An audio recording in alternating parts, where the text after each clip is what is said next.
Marriage can be a beautiful thing, but it can also be messy, complicated, and even difficult at times. However, what if we approached it as an art form? Viewing marriage as an art form can really change our perspective and help us appreciate the beauty in the imperfections. In this episode, we're going to explore how marriage is an art form and how this perspective can positively impact our relationship with our wife. Now, before we get too deep into the episode, I want to make you aware of the links in the description box below. One is to my newsletter, where you can get a free copy of the Wife Journal emailed to you as soon as you sign up. And then the second one, if you want to support this podcast and keep the production going, consider buying me a coffee. It's a donation platform. That's also down in the description box below. Let's go ahead and unpack marriage as an art form. Now, just like art, marriage is a creative endeavor that it requires imagination, patience, and skill. Both art and marriage are very subjective, and I think we know this to be true based off of the marriages that we've seen and maybe even tried to imitate. And the deal with the subjectivity here is that everyone has a unique interpretation of what makes each of them beautiful. Like if you look at a Van Gogh painting, there are some people that would say that he was a master, and there's others that would say this doesn't look very impressive at all. It just depends on the way that you view art. And the same is true with our marriage, right? In marriage, we have the opportunity to create something meaningful and valuable with our wife. And this is extremely important. We're always seeking to make things have meaning or make things of meaning. So this really does matter. Now, like any art form, marriage also requires practice and a form of dedication. I've talked about this many times in previous episodes, so this shouldn't come as a surprise to the long-term listeners, but maybe you are a newlywed and you haven't heard any of my content, or maybe you are considering proposing and you're trying to figure out, like, what is this whole marriage thing and what should I prepare myself for? Well, practice and dedication. Those are two things that you have to have at the forefront, among others. But right now we're going to focus in on practice and dedication because it's a continuous process of learning and growing together. Like, you're not going to get it right the first time. And most husbands out there will tell you, like, I get it wrong quite often. But because of that back part of dedication, you know that you're going to continue moving through it. And that's the beauty of this. Now, we must be willing to put in the time and effort to make our marriage thrive. If you're not willing to do that, then your marriage, it's just not going to thrive the way that you would probably hope it would or expect it to. And this is similar to an artist perfecting their craft. We have to fine tune our skills as a partner and a husband to create the masterpiece of marriage with our wife. Now, I will mention we being the husbands and the men that listen to this podcast, we're only 50% of the equation of a married couple. And, hopefully that doesn't surprise you. And if you're in a marriage where you're 33% of the equation, then you already have a problem that you need to solve because you should only be 50 and your wife should be the other 50. All right. Marriage is between two people. But I digress from that. We're only 50% of the equation, but we can own the 50% that we are responsible for, which is us. Now, how do we do that? Well, it really comes down to three things: not comparing our relationship to others, embracing imperfections, and then learning how to grow together and individually. All right. So let's unpack this idea of not comparing our marriage to others, because that is extremely important. The approach of marriage as an art form is to avoid comparing our marriage to others, right? So every couple is 100% unique, and what works for one couple may not work for another. All right. I hope that goes without saying, but I felt like I had to say that in today's episode.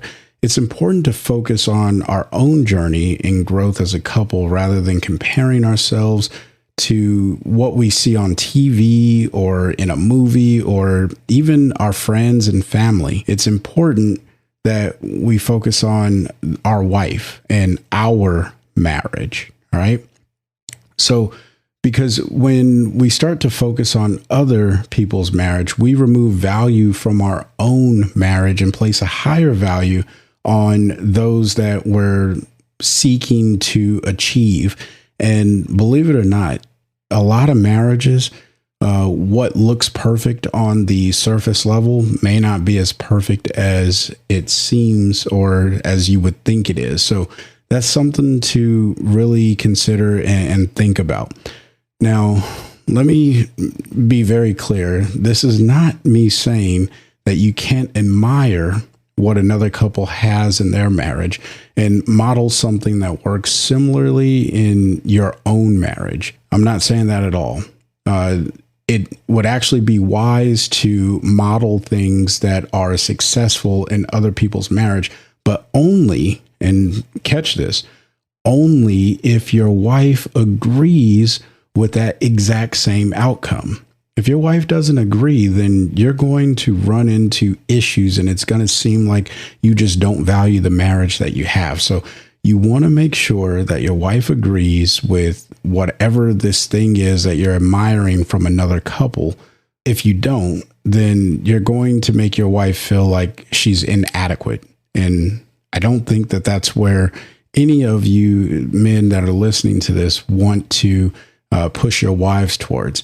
Now, when presenting something like this to your wife, like, the thing that you admire in someone else's relationship, try your best. Like, be very clear, choose your words wisely, even sit down and, really think through, like, how am I going to present this to my wife? Try your absolute best to express what your true desired outcome is, and not so much that your wife isn't doing something. All right. So let me give you an example of what I'm talking about. If you say, I would like to spend more time with you, like you go to your wife and you say, I would like to spend more time with you doing, and then fill in the blank, watching TV. All right. Maybe that's something you want to spend more time doing with your wife. It could look something like what Jim and Jane do, just putting some random names in there. But I don't want it to be a replica of what Jim and Jane do. I want it to be ours. I want it to be what we do. And I want it to fit our lifestyle and our marriage and benefit our relationship. You see, the desired outcome is that you want to spend time with your wife. You're not saying that what Jim and Jane does is perfect. Obviously, the way that they're doing it is probably working great for their marriage, but I realize that this may not work as great for our marriage. So I want to do it the way that we would do it. So that way we can have something that's similar to that, but to what Jim and Jane have, but not a replica. I don't want to copy what they're doing. I just want it to be ours and work the way that we want it to work. Hopefully that makes sense, because that really is a big deal. Don't compare your marriage. The second thing that we'll unpack here is embracing imperfections. Now, like any art form, marriage is 100% not perfect, and no art form is perfect, right? If you look long enough at any one art form or artist, you can find some imperfections or something that you just don't like, right? Because again, going back to that whole subjective view and things of that sort, there will be mistakes, failures, and setbacks along the way of marriage. And anyone who's been married for any time at all probably can really say amen to that and attest to it. Now, if you are just getting into marriage, trying to understand marriage, I think you can have a appreciation that there will be mistakes, failures, and setbacks. But when you experience them, it's going to feel like you just don't know what you're doing. And what I'm telling you right now is that you want to embrace those imperfections. All right. It's going to be a low moment and it's going to hurt, but embrace the imperfection anyway, because you're going to come out on the other side a lot stronger, a lot better. And your wife is going to really appreciate you more because of it. And you are going to appreciate your wife more because of it. Now, it's important to embrace these imperfections, which I just said, because these are opportunities for growth. All right. We're always seeking opportunities for growth. And we're going to talk about that when we get to the learn how to grow together. But this is one of those opportunities. Whenever there's an imperfection, this is something that this should like be the thing that slaps you in the face and says, hey, you get to grow here. You get to go deeper in the relationship. Yes, it's going to hurt a little bit, but just like going to the gym and lifting weights, you have to put a little bit more pressure on your muscles in order to get them to develop. But eventually, you're going to need to increase the weight because, if you're bench pressing 210, well, after, probably about 2 weeks of benching 210, you're probably going to be like, all right, I need to go up to 220 or 240, like you're going to work your way up. But the only way that you really work your way up is by putting yourself in that stressful situation and growing through that pressure. All right. So view your mistakes as opportunities to grow and think of it as the creative process. All right. When we talk, getting back to the analogy of marriage as an art form, think about getting to your wife, being creative with the way that you're loving your wife and embracing your wife, growing your overall marriage and things of that sort. So get creative. All right. You can learn from them and it's going to be for the better. And I think that once you learn the concept that there's no such thing as a perfect marriage, okay, there just isn't. And if you run into someone who has a perfect marriage, please send me an email and say, hey, these people have a perfect marriage, because I would love to interview them. There's no such thing as a perfect marriage. I guarantee you, if you spend enough time with a couple, you will find where the imperfections are, and that's okay. All right. There are marriages that learn how to embrace these imperfections, and I'm hoping that you become a husband that embraces the imperfection in your marriage. Now, when, my last thought on the imperfections, make sure that you support each other's personal growth while working together to strengthen your relationship. All right. It's so easy to nitpick at the imperfections in your relationship and feel like you just have to give up. And I don't want you to do that, because you're going to find these imperfections. And that's why we want to see these as opportunities for growth and a creative way to get better at loving our wife. All right. That's why the tagline of find a way to love your wife every day, it gets you out of the mindset of, okay, I'm finding the imperfections and I'm focusing on all of the bad things or the negative things or the less attractive things in my marriage. But when you are finding a way actively to love your wife every day, you are rekindling and resetting your view, your goals, and your priorities in your marriage to find a way that honors her and brings her up. And when you do that, you are building your marriage in a way that is so much greater than any Hallmark movie will ever make a marriage look. All right. Because that's real. And those movies are fake. the last thing that we'll unpack here is learn how to grow together and also learn how to grow individually. See, growth is essential to any art form. If the artist doesn't grow, then the art is mediocre and extremely boring to look at and eventually forgotten. The same thing could happen to your marriage because in marriage, it's essential to grow both as individuals and as a couple. We should never stop learning and developing any of our skills, things that we're passionate about. Obviously, I'm not. Let me backtrack here for a second. I'm not telling any man to forget about his wife and follow his hobbies, dreams, and passions of that sort. That's not what I'm saying.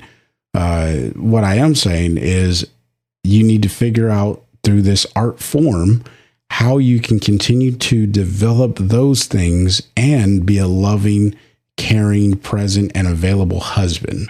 All right. And if you are, many men tell me things like, oh, well, that's just impossible. No, it's not. When you really sit down and look at your schedule and your time, you can always find time to continue growing, even if that's only spending 30 minutes a day on your craft or skills. You're still spending 30 minutes a day. If you're listening to this podcast while you're working out, you're double dipping essentially, right? So I don't subscribe to the whole, well, I have to give up all these things in order to be a good husband. Now, it may look differently, but you don't have to give up all of those things. And that's a day for another episode. I don't want to spend too much time on that. All right. But never stop learning, developing on your skills, because it's important to support each other's personal growth while also working together to strengthen the overall relationship. One way that you can grow together is by setting goals and working towards them as a team, you and your wife. This could be anything from planning a vacation to buying a house. Now, by setting these goals, what it's doing is having something to work towards, and it helps us feel connected as a couple overall. And this is good, right? We want to feel connected. Our wives want to feel connected. That's a whole nother conversation and episode. But it's really important that our wives feel connected to us. All right. And back in the day, many hipster couples, they used to call this hashtag marriage goals. It was all over Instagram. It may still be, I don't know, because I don't get on Instagram, but this is a great way to grow and build your quality relationship with your wife. All right. Figure out some goals, work together towards them. Now, when it comes to growing individually, it's just as important. And I would argue sometimes it's even more important to grow individually. The whole concept of you can't pour from an empty jar, right? So you have to fill yourself up with something that you can give. And the way that you do this is by focusing on the simple things you can work on. One of those things is your fitness. So when you work on your fitness, guess what? You're going to have more energy. And when you have more energy, it's a little bit easier to do things with and for your wife. But if you don't work on your fitness and then your wife says, hey, let's go do something, you're like, oh, I'm really tired. Well, guess what? That's not helping your overall relationship. You can also grow in the knowledge of what your wife's interests are. That's where the wife journal really comes in handy, because there's a whole segment in there that just helps you really learn more about the interests of your wife, and having that place to journal is really important. And then it's also just simple gestures that you do for your wife. Pulling out the chair at the dinner table, in the house, at a restaurant, wherever, a friend's house, just do it. Like, it's not going to hurt anything, and it's going to make your wife feel special. And when you don't do it, it'll be known and it'll be missed. And, so it's simple gestures like that, right? You can even open her car door, and that is super helpful, or something along those same lines, right? As long as you know that your wife will appreciate it and it will resonate with her, then that's something that you should absolutely be doing. Small gestures, it's going to help you. Now, the other area that you should really grow in is your spiritual life. Now, longtime listeners know that I am a firm believer of the model of the Christian marriage. As we get closer to God, we grow closer to our wife. And as long as she is also growing her relationship with God as well, I got to add that in there. But this model of having God at the center of your marriage, it is so crucial to being able to grow together, but it's also crucial with just having a level foundation. All right. If you just go with me for a second, when people are building houses or skyscrapers, we'll go with a skyscraper, the foundation has to be level before they can even start building. And in some cases, they even have to drill deeper into the ground just to put these studs in. So that way, when they start to build on this foundation, it doesn't fall apart. And the strongest foundation that any marriage will ever, and I truly mean this and believe this and stand by it, the strongest marriage that will ever stand the test of time is always founded in God, centered in God, and, modeled after following Christ each and every day, and then growing into godly men and women, which ultimately is the perfect model of marriage. So if that's something you got questions about, send me an email. I'd love to talk with you about it and, just share what that looks like. Now, I'll close with, a few thoughts here on practicing the small things so you can learn the fundamentals. All right. You guys know that I'm into sports, which is why this is called the Husband Coach's Corner. It's kind of my play on that. And fundamentals, I grew up playing basketball and tennis, and the fundamentals were always footwork.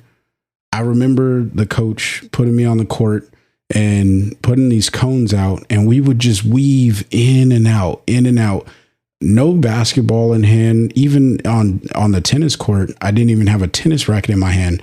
It was so important to learn how to move. It was fundamental. The same thing is true in our marriage as well as developing art.